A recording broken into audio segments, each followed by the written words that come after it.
The ReBuilder system consists of two units. A clinic unit that has more power, has two outputs, has not only the ability to use the 7.83, which is primarily for nerves, but it also has the EMS to strengthen muscles. It also has a classic TENS, which we never use. The smaller one is designed for home use. Both of them shut off after 30 minutes. The patient can control the intensity to his own comfort level. The clinic model also comes with a wall charger that plugs it into the wall to the side here and gives you about 33% more power for those cases of numbness that require more power. You use the socks to put the signal into the patient's feet. You use the gloves, same way, to put the signal into the patient's hands. These are called clinic socks, and these socks are much less expensive than these. These are disposable, designed to be used 4, 5, or 10 times, wash them between usings. So these you use in the clinic. When the patient gets an actual unit, they won't get these, but they will get these. These will last almost a year. Those will last about a month or two. The ReBuilder was first approved in 1986 by the FDA. By 2008, it had come into broad use in cancer treatment centers, primarily to treat the chemotherapy-induced neuropathies from the cancer treatments. In 2009, it was approved by Medicare for inclusion into their system, and also most major insurance companies. But rather soon, it's going to be available to veterans by the Veterans Administration. The reason why we built this, and the reason why you want to use this, is that with this, pain is greatly reduced and often actually eliminated. The improvement of the condition causing the pain is also common. You don't get that with a TENS unit or any kind of other red light blinking device or anything else. You can actually have a therapeutic benefit, and the compliance for the patient is very, very high. It feels good to them.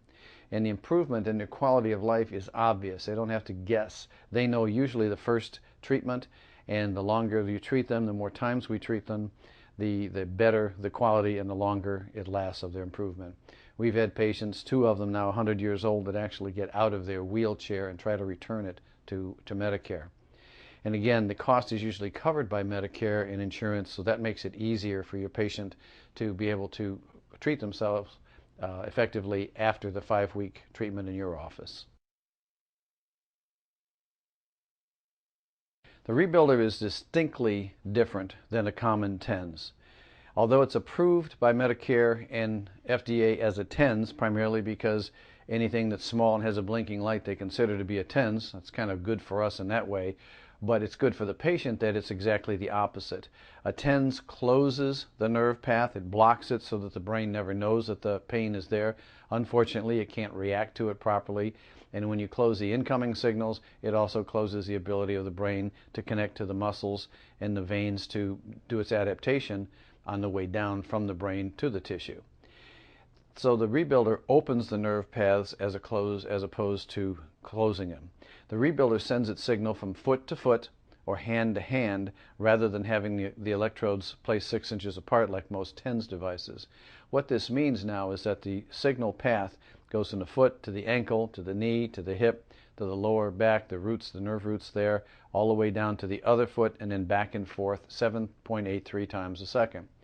We do 7.83 times a second because if you go any faster than that, then you overload the nerve. It can't repolarize electrically, which is the function of a common TENS. They send a signal usually about 90 or 100 times a second in order to confuse and to block that nerve signal. So with the ReBuilder, the entire nerve path is safely treated. How do you use the ReBuilder, or how does the signal get to the patient? The signal gets to the patient by the use of garments.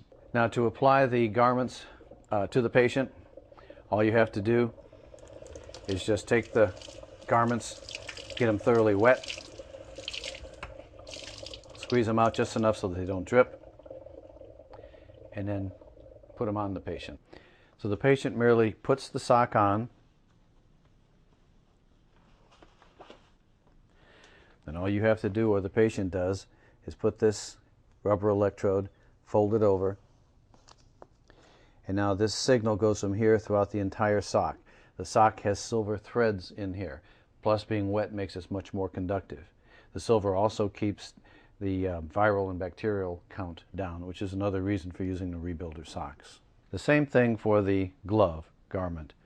The patient merely puts on the glove just like you would any other glove. Then all you have to do is make a cuff. Slide this under the cuff. It doesn't have to be completely covered, just as long as it's covered somewhere. And again, make sure that you've got the ReBuilder label on the glove, because you want the silver and you want to make sure that it's clean. Once a unit is turned on, which a patient usually does, they can turn it up until they begin to feel a signal and continue to turn it up until they feel like it's enough, and then they back off to the point where they could actually fall asleep with it on.